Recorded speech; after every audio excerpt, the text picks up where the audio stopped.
नमस्कार साथियों, पशु परिचर भर्ती 2024 इसकी ऑफिशियली प्रारंभिक आंसर की जारी की जा चुकी है। आज दोपहर ही राजस्थान कर्मचारी चयन बोर्ड के द्वारा इसकी प्रारंभिक ऑफिशियली आंसर की जारी कर दी गई है। 6 पारियों के अंदर 6 पेपर हुए और 6 पेपर की 6 आंसर की जारी हो चुकी है राजस्थान कर्मचारी चयन बोर्ड की ऑफिशियल वेबसाइट पर। आलोक राज जी ने ट्वीट करके ये जानकारी दे दी है। प्रारंभिक ऑफिशियल आंसर की जारी हो चुकी है और विद्यार्थियों का सवाल सामने आने लग गया है कि पशु परिचर भर्ती की ऑफिशियली आंसर की जारी होने के बाद क्या जो मैंने अनुमानित कट ऑफ बताई है उस पर कुछ प्रभाव पड़ेगा या नहीं पड़ेगा, क्या कट ऑफ डाउन जा सकती है या नहीं जा सकती, ये पूरी जानकारी हम आपको बताएंगे।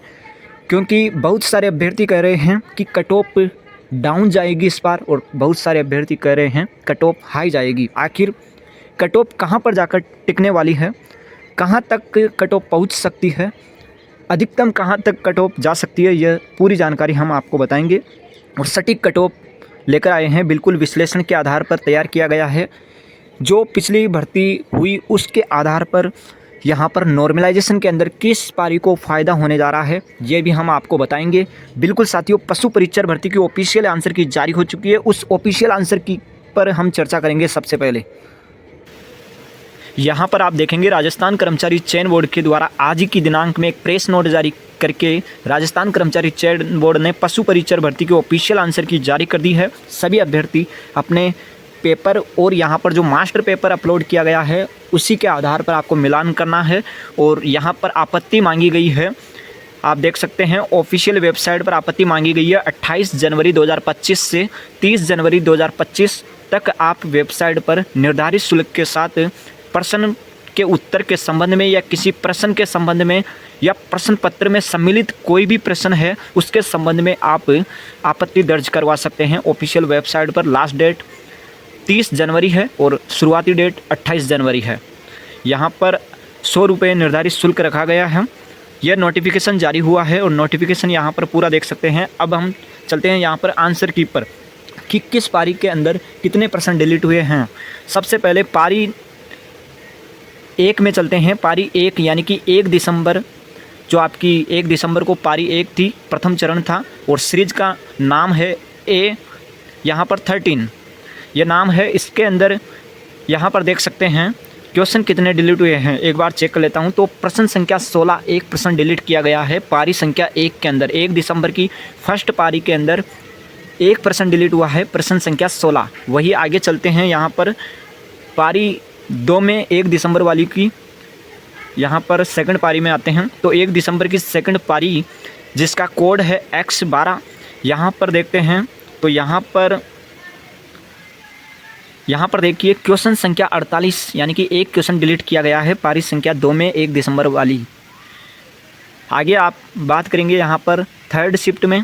तो थर्ड शिफ्ट की अगर देखें तो थर्ड शिफ्ट का कोड है C09। यहाँ पर कोई भी प्रश्न डिलीट नहीं हुआ है। यहाँ पर ऑफिशियल आंसर की आप देख सकते हैं, कोई भी प्रश्न थर्ड पारी के अंदर डिलीट नहीं हुआ है। चौथी शिफ्ट की अगर बात करें तो चौथी शिफ्ट के अंदर जो 2 तारीख को आपकी शाम वाली पारी थी, चौथी शिफ्ट, उनका कोड था Y11। यहाँ पर देखेंगे कौन सा प्रश्न डिलीट हुआ है। तो चौथी पारी के अंदर भी कोई सा भी प्रश्न डिलीट नहीं किया गया है। पाँचवीं पारी के अंदर जाते हैं, 3 दिसंबर वाली फर्स्ट पारी B14। यहाँ पर देखेंगे तो इस पारी के अंदर भी कोई प्रश्न डिलीट नहीं हुआ है। छठी पारी जो लास्ट पारी थी 3 दिसंबर वाली सेकंड पारी जिसका कोड है Z10, यहाँ पर प्रश्न संख्या 2 यानी कि एक प्रश्न डिलीट हुआ है, प्रश्न संख्या 2। यहाँ पर पूरी आंसर की आप देख सकते हैं। तो पारी 1 और पारी 2 और पारी 6 इन तीनों पारी के अंदर एक एक प्रश्न डिलीट हुआ है। कौन सा प्रश्न डिलीट हुआ है उसकी संख्या मैंने आपको बता दी है। और अब बात करते हैं क्या इन डिलीट पर्सन का बोनस अंक दिया जाएगा या नहीं दिया जाएगा। तो अभ्यर्थियों, ऑफिशियली नोटिफिकेशन में अभी तक इसके बारे में कोई जानकारी नहीं दी गई है कि बोनस अंक दिया जाएगा या नहीं दिया जाएगा डिलीट पर्सन का। तो जैसे जानकारी आएगी आपको इस चैनल पर जानकारी दे देंगे। और अब यहाँ पर आगे हम बात करते हैं, जो आपका सवाल यहाँ पर सामने आ रहा है कि यह आंसर की जारी होने के बाद क्या यहाँ पर कट ऑफ पर कुछ प्रभाव पड़ेगा या नहीं पड़ेगा। तो आपको बता दूं, निश्चित तौर पर कट ऑफ पर प्रभाव पड़ने जा रहा है। और कट ऑफ पर कितना प्रभाव पड़ेगा, लगभग आप मान सकते हैं 3 नंबर तक यहाँ पर कट ऑफ जो मैंने आपको अनुमानित बताई है उससे डाउन रह सकती है। जो मैंने आपको बताई है ब्रह्मवर्त एजुकेशन चैनल पर, उससे 3 नंबर डाउन रह सकती है। मैंने यहाँ पर 3 नंबर रह सकती है, लेकिन फिर भी मैं आपको वही कट ऑफ बताऊँगा जो मैंने बिल्कुल विश्लेषण के आधार पर तैयार की है। ये जो मैं कट ऑफ आपको बताऊँगा ये बिल्कुल अधिकतम कट ऑफ होगी, इससे ऊपर कट ऑफ किसी भी हालत में नहीं जाएगी। किसी भी कैटेगरी से आप स्क्रीनशॉट ले लेना चाहिए। जनरल की कट ऑफ की बात करूँ तो जनरल के जो पुरुष अभ्यर्थी है उनकी कट ऑफ की यदि बात करें,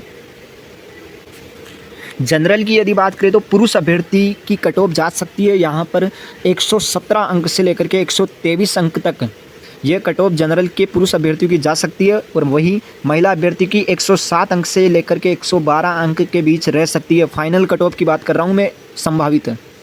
वही ओबीसी की बात करें तो ओबीसी की यहाँ पर कुछ कम देखने को मिलेगी जनरल से।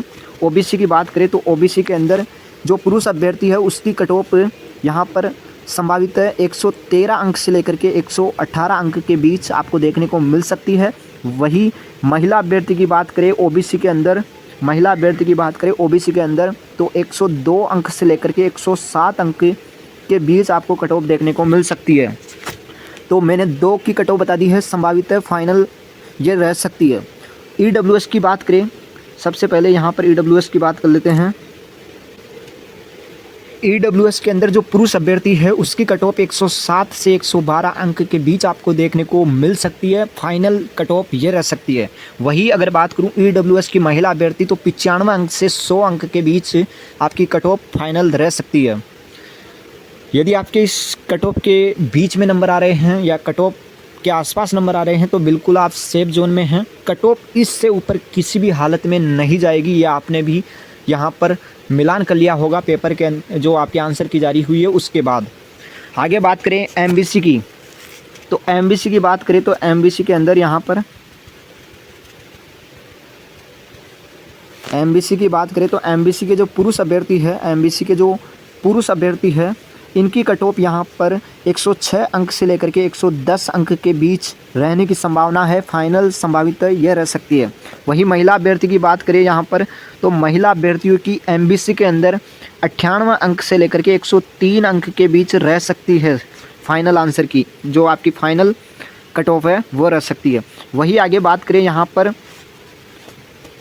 एससी कैंडिडेट्स की, तो एससी के जो पुरुष अभ्यर्थी है इनकी कट ऑफ, एससी के जो पुरुष अभ्यर्थी है इनकी कट ऑफ 102 अंक से लेकर के 107 अंक के बीच से रहने की संभावना है। फाइनल एक्सपेक्टेड कट ऑफ है यह। और महिला अभ्यर्थियों की 92 अंक से लेकर के 97 अंक के बीच रहने की संभावना है। एसटी की बात करें तो एसटी की फाइनल जो संभावित कट ऑफ है पुरुष अभ्यर्थियों की 95 अंक से 100 अंक के बीच रहने की संभावना है। इसी के आसपास आपको कट ऑफ देखने को मिलेगी। और महिला अभ्यर्थियों की यहाँ पर कुछ कम रहेगी, 86 अंक से लेकर के 91 अंक के बीच एसटी के अंदर महिला अभ्यर्थियों की कट ऑफ रह सकती है। तो यह जो संभावित फाइनल आंसर की जो आपकी फाइनल कट ऑफ है वो रहने की संभावना है। बाकी यहाँ पर कट ऑफ इससे ऊपर किसी भी हालत में नहीं जाएगी, कट ऑफ इससे डाउन ही रह सकती है। जो मैंने आपको नंबर बताया ना ये कट ऑफ, आप कट ऑफ मानकर चलिए यह आंकड़ा तो बहुत कम छुएगी। जो अधिकतम आंकड़ा मैंने बताया, जैसे मैंने बताया है एसटी के अंदर ये एससी की बात हो रही है, यहाँ पर जैसे मैंने बताया है एससी के अंदर 102 से 107 अंक के बीच पुरुष अभ्यर्थी की मैंने बताई है, 102 से 107 एससी के अंदर। तो आप मानकर चलिए यह आंकड़ा बहुत ही कम संभावना है छूने की कट ऑफ। बाकी कट ऑफ इसी के आसपास रहेगी, 102, 103, 104 इस प्रकार से कुछ भी रह सकती है, इसी के आसपास रहने की संभावना है। ये अधिकतम आंकड़ा बहुत ही कम कैटेगरी ऐसी होगी जो छुएगी, जैसे जनरल और ओबीसी के अंदर अधिकतम आंकड़ा छू सकती है। बाकी जो ये अन्य कैटेगरी है इनकी यहाँ पर डाउन रह सकती है। जैसे यहाँ पर एसटी के अंदर जो पुरुष अभ्यर्थी है 95 से 100, तो ये यहाँ पर 96 या 97 रह सकती है। बाकी कट ऑफ ऊपर जाने की बहुत ही कम संभावना है। तो ये हो गई कट ऑफ को लेकर बात।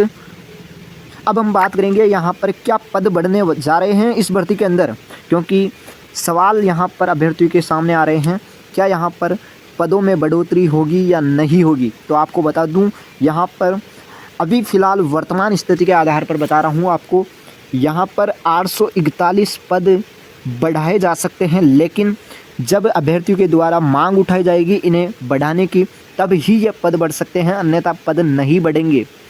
आप अभ्यर्थियों के यहाँ पर एक साथ होकर जब मांग उठाएंगे 841 पद बढ़ाने की इस भर्ती के अंदर, तो ही यह पद बढ़ेंगे, अन्यथा यह पद नहीं बढ़ेंगे। आप ये मानकर चलिए, आप मांग उठाते हैं तो ये पद बढ़ सकते हैं, बाकी कोई संभावना नहीं है।